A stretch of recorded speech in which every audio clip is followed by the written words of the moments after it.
Well, it's been a big couple of years for France. In September this year, it has the Rugby World Cup, and next year, the Olympic Games in Paris. Australia is now rebuilding its relationship with France in the wake of scrapping the submarine deal. So it's some irony that while Anthony Albanese was overseas this week doing a new deal on subs, the French Ambassador for International Investments, Pascal Cagni, was in Australia drumming up business. I caught up with him earlier this week. Pascal Cagni, many thanks for your time. You arrive in Australia at an interesting time. Our Prime Minister is in India right now, negotiating trade. And yet, right now, Australia is also seeking a free trade agreement with the European Union. And France is a key part of that. Where do you think that sits right now?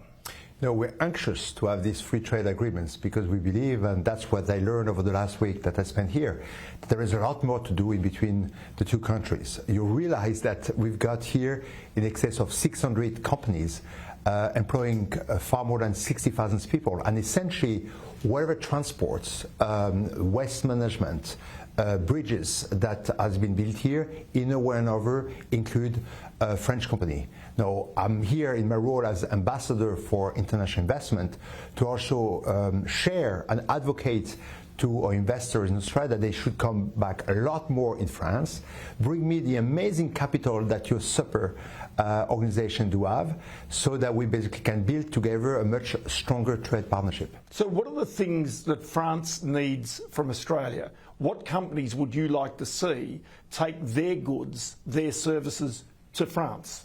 No, first, please bring us still the raw materials, the commodities that you are so good at, which represent the fair share of all your exports.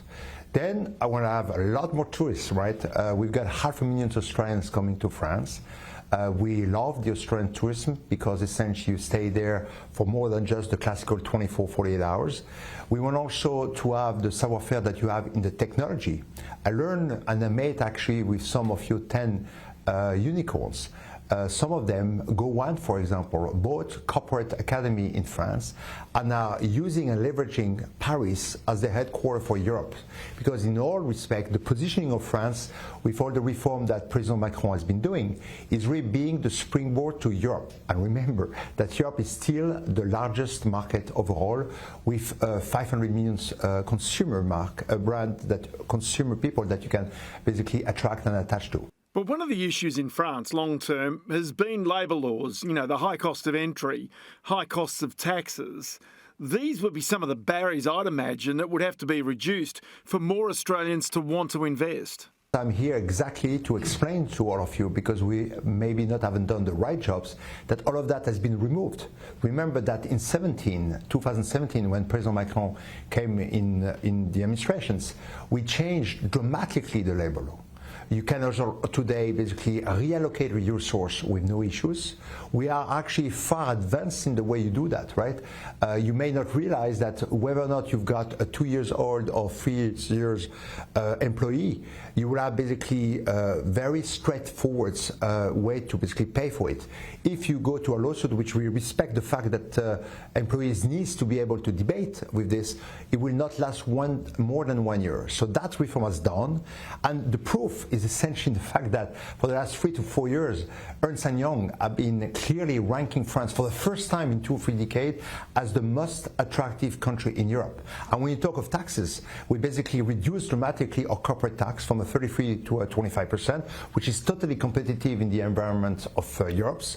We've got actually a capital gain tax at 30%. So this reform has been done, and we get the benefit of it by having in excess of 10% of our workforce being employed by foreign companies, and a very clear leadership on attracting either manufacturing, services, and R&D development. So I think we need to basically say it louder here in Australia.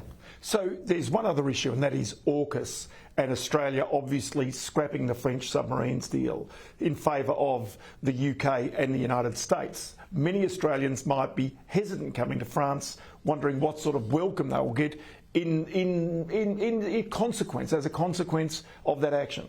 You know, my background is essentially being a businessman, having led Apple for many years into a large territory. So for me, losing such a large market is not necessarily a good thing. But the truth of the matter, the Australian and French citizens never really dealt with AUKUS. I think the relationship between the two business community, the relationship between the two citizens community have been very good. So let's put that on back, focus on the future. What you need and what the Australian needs to understand is that over the last 4 or 5 years, with the happening of the Brexit, with the rise of the populism in Europe, France is becoming essentially the place to be. I had the privilege to live for 14 years in UK, and I can tell you that the reasons why I came back to my home country 5 years ago is because we're really being on the reforms. We've got something which is fundamental. We've got a cultural change. The youth wants to become entrepreneur. We have been creating 30 unicorns in less than 3 or 4 years. The capital deployed is higher in France than it is in Germany, just to give you a sense. And 30 to 40% of the money which is deployed into the French tech ecosystems, which is the logo I'm carrying here, is actually coming from Americas. Now, when the Americas are putting money in Europe or in France in particular, it means something about the quality of the ecosystems and the return they're going. So my message to Australians is that come if you want to enjoy my country, but also come to the business because we are the place to be for being the springboard to Europe. So you're telling me that Le Coq is not just the emblem for your rugby team, it's now also the emblem for your business leaders as well. Great transitions to the rugby, right? We're looking forward to welcome you all from the 8th of September with an amazing final on 28th of October. Wouldn't it be good if Australia would be out there with France? Now, guess what? For who I will be voting on that day, which is also my birthday on the 28th of October. But essentially, it's going to be a great event.